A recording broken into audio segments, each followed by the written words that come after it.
Based on recent events, I have to address the veracity of claims made by podcast host Dave Janda, Mary Fanning, and now Kirk Wiebe and Bill Binney.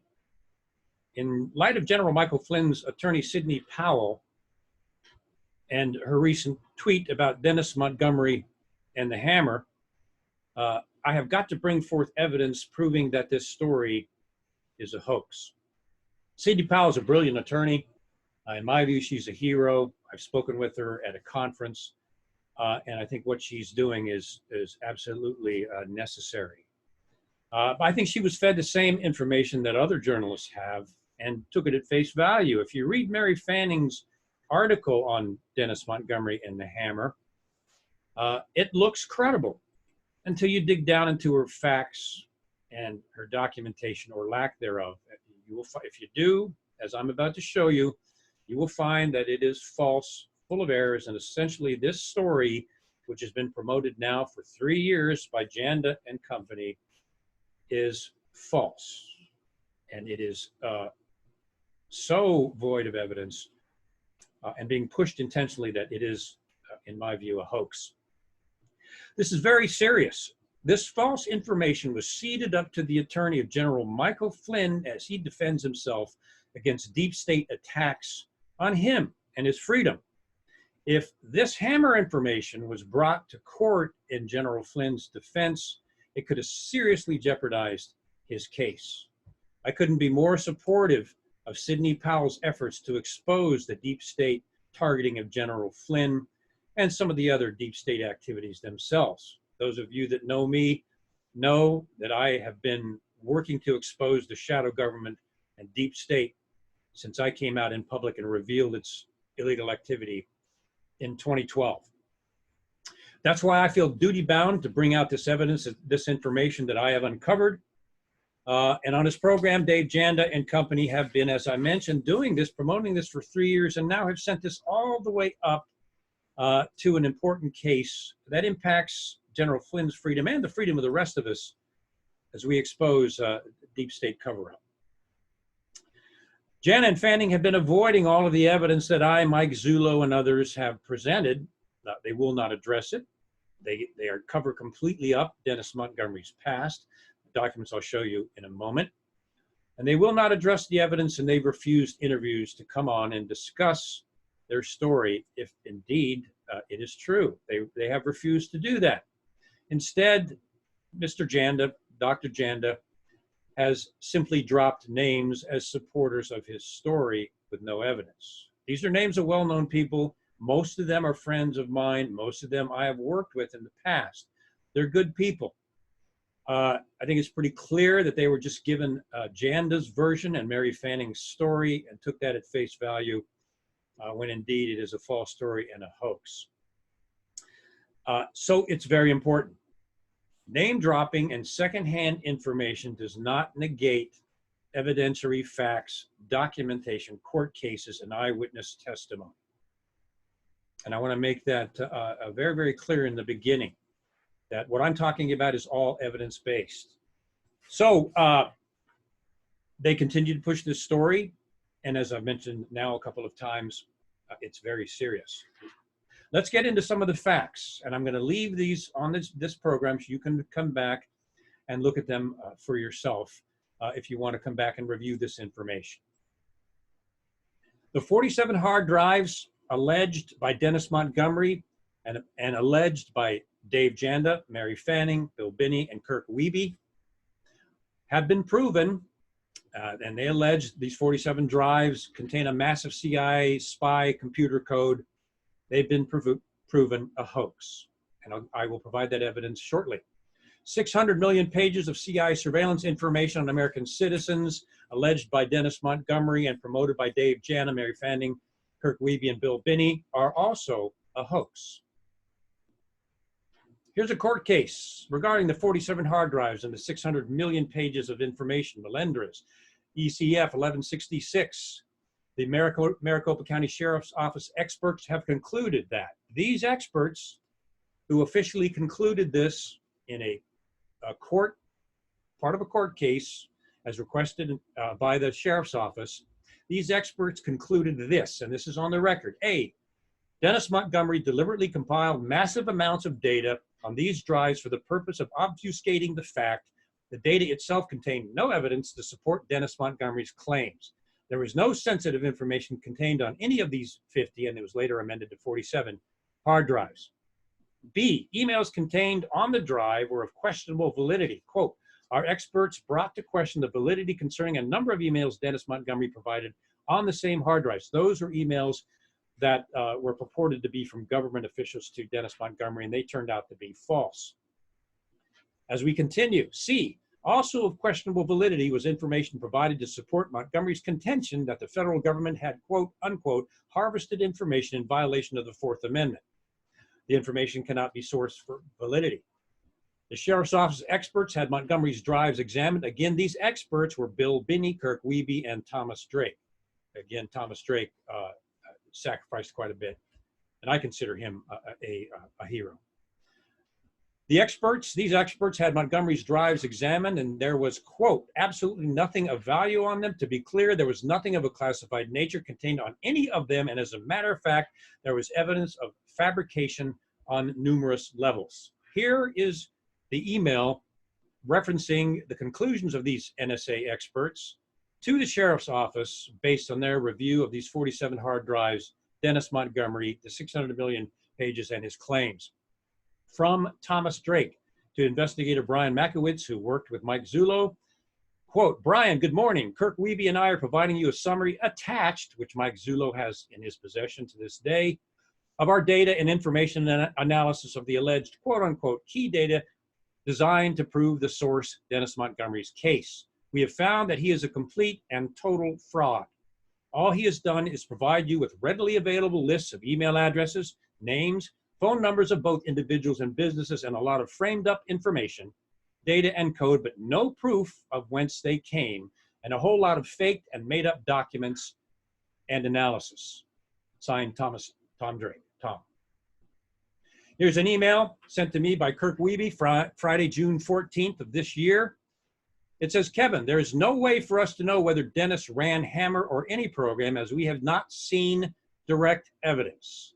That said, and the key fact that makes us believe he deserves a listen is Negroponte sponsors court order gagging him based on national security concerns. That's talking about the invocation of the state's secrets privilege, which sadly, for the detractors, I am an expert on because I stood up against the state secrets privilege and I know it in detail. The privilege was invoked in this case, not on Dennis Montgomery's information because it was all unclassified. If you go in and look at the court documents, which I have, it was invoked for sources and methods that may have been brought into this case. Again, Dennis Montgomery was not a CIA insider. He was an employee of a company called E-Trepid that had a CIA clearance and a CIA contract. And indeed, there's a court case that documents from E-Trepid that Dennis Montgomery stole the source code from that company. So Montgomery was not a CIA insider, and his information was not classified. Hence, the state secrets privilege was not invoked because of that. That is a weak, false argument. Now, the FBI property receipt reports in Mary Fanning's articles on Dave Janda's program, supported and promoted by Kirk Wiebe and Bill Binney. These are the false FBI property receipts. Now, as a former federal investigator and a former federal police officer, I, along with investigator Mike Zulu, know that these property receipts are bound by law. They have to be properly processed, or the police officer involved, the property room attendant involved, can face charges. Look at this document. Look in the upper left-hand corner of each document. There is no file number. That is required on a real document. If you look down at the bottom, that I have circled in red, there is no signature of receipt by the alleged FBI property receipt officer. And if you look at these two pages, they're both in different handwriting, written by two different people. These are fake. These are not real property reports. And yet, if you go and look at Mary Fanning's articles on Dennis Montgomery and the Hammer, you will see these all over the place. Next.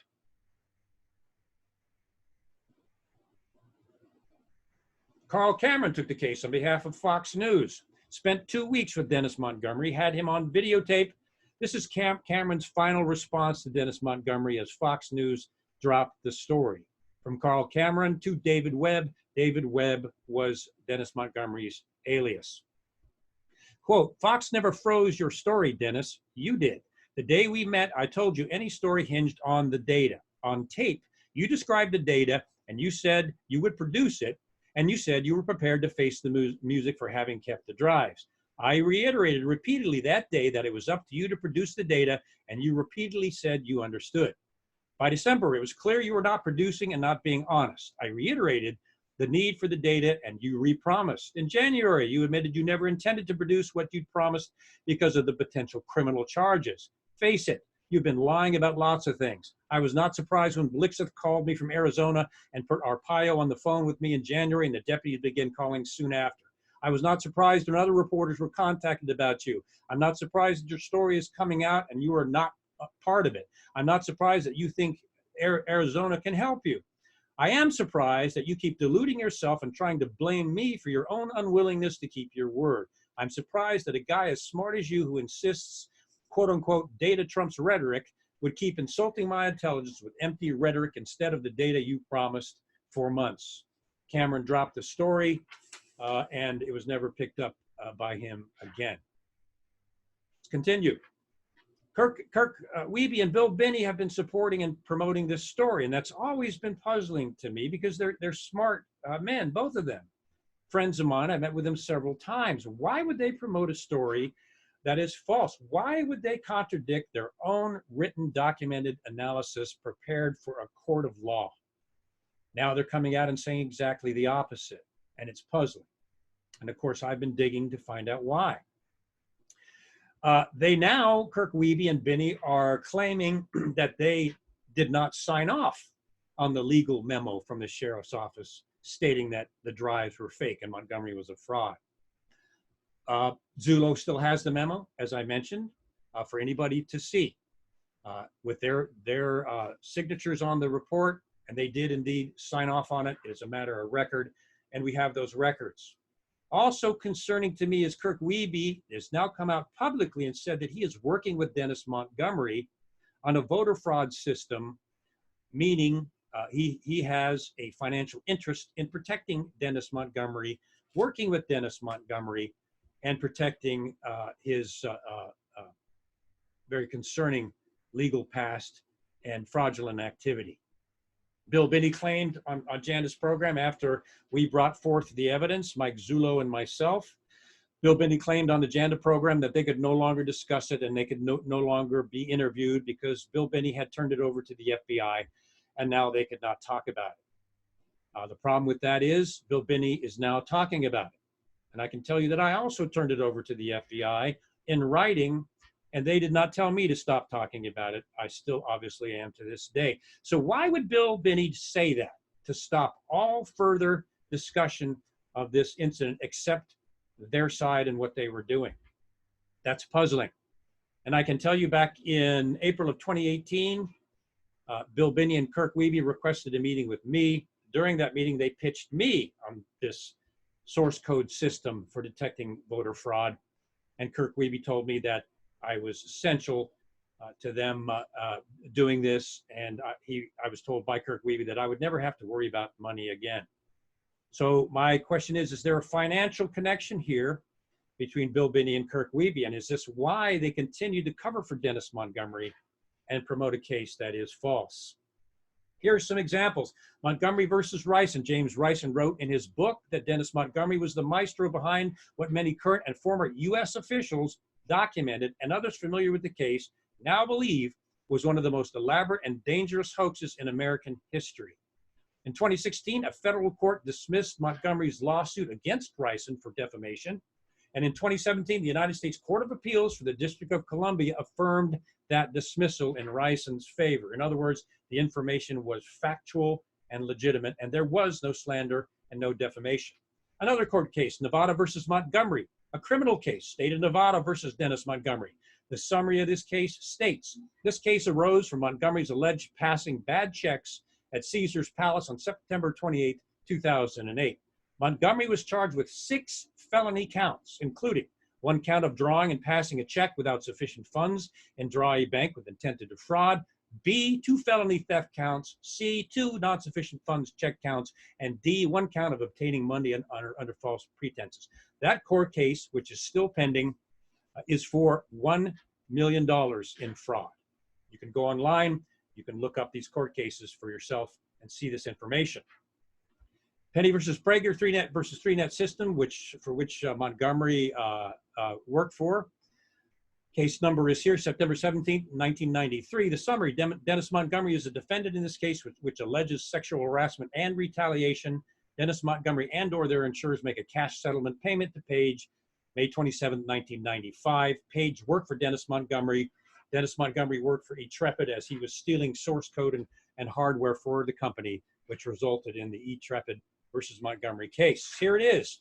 Montgomery et al. Versus eTrepid in the court documents. You can go to these court documents and you can see this for yourself.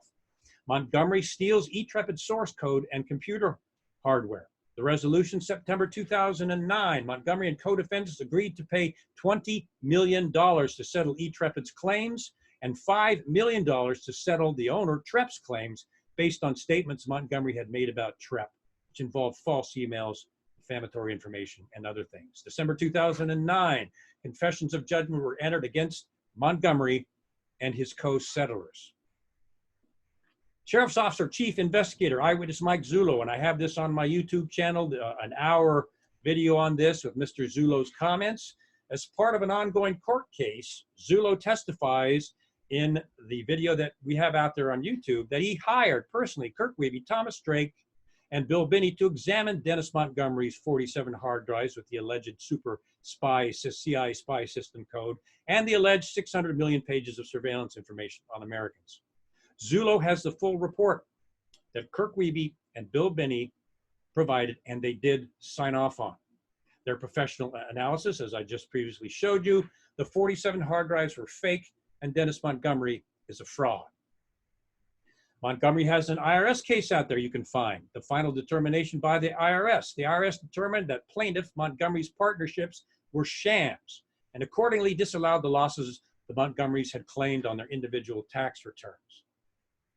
Dennis Montgomery's sole source of information. This was a 2010 Playboy article investigation titled, quote, "The Man Who Conned the Pentagon." He said he won millions in federal contracts for his supposed terrorist exposing intelligence software in this particular interview. The software was later reported to have been an elaborate hoax. Montgomery's own former lawyer, Michael J. Flynn, not General Flynn, Michael J. Flynn, the attorney, called him a, quote, con artist, a habitual liar engaged in fraud. Again, this information stood, and these claims stood. The Guardian reported, the title was "The Nevada Gambler, Al-Qaeda, the CIA, and the Mother of All Cons." Quote, 6 years later, Playboy magazine has revealed that the CIA fell victim to an elaborate con by a compulsive gambler, hence the $1 million outstanding charge, who claimed to have developed software that discovered Al Jazeera broadcasts were being used to transmit messages to terrorists buried deep in America. Dennis Montgomery, 56, the co-owner of a software gaming company in Nevada, who has since been arrested for bouncing $1 million worth of checks, and that case is still pending, claims his program read messages hidden in barcodes listing international flights to the U.S., their positions, airports to be targeted. That caused a major security incident in the United States, and planes were actually turned around back to their destination. So, Fanning, Dave Janda, Bill Binney, and Kirk Wiebe are ignoring the evidence. These are court documents. The Maricopa County Sheriff's Office investigation, which still has the files and the records. Credible investigative journalists like Sharon Rondeau, and I would recommend people go out and read her investigative reports on this. Her conclusions, the conclusions of James Rison in his book, The Current Criminal Investigation Against Montgomery for $1 million in check fraud at a casino, and my and Mike Zulu's investigation and the information that we uncovered. Fanning, Janda, Binney, and Wiebe are ignoring all of this. The question is, why has this information been overlooked? Why has it been blocked? And why are they avoiding the criminal past of Dennis Montgomery, the fact that he manipulated journalists and others into believing his hoax? There's no doubt he's brilliant. He's a brilliant con man. And now he has pushed his con all the way up to an attempt to Sidney Powell and the defense team of General Michael Flynn. So in summary, the evidence shows that the 47 hard drives reported by Dave Janda and company are a hoax. The 600 million pages of CIA surveillance information on American citizens alleged by Dave Janda, Mary Fanning, and company, originating from Dennis Montgomery, the source, are a hoax. Dennis Montgomery is a documented fraud and con man, as I have proven, and there's more evidence out there that you can find. These 47 hard drives, as I just mentioned, reported by Dave Janda as being factual for the last 3 years, are false. The $600 million page claim is false. The problem with all of this is it distracts from the real case. What is really going on, the soft coup against Donald Trump, the President of the United States, and the targeting of General Michael Flynn. It distracts from the false FISA affidavits. It distracts from the spies in the Trump campaign, Stephen Halper and Joseph Mifsud. It distracts from the setting up of George Papadopoulos by spies working with then Director John Brennan, which started the entire illegal FBI criminal investigation of Donald Trump. It distracts from the abuse of the 702 surveillance request by the Obama administration to spy on Obama's political opponents. And it distracts from the shadow government deep state operation that is still ongoing to remove a sitting president of the United States and to circumvent the votes of the people that elected him. Thank you very much for watching this. I would encourage you to go back and look at my evidence, go out on the net and look for the evidence yourself. There is reams of it out there. Thank you all very much.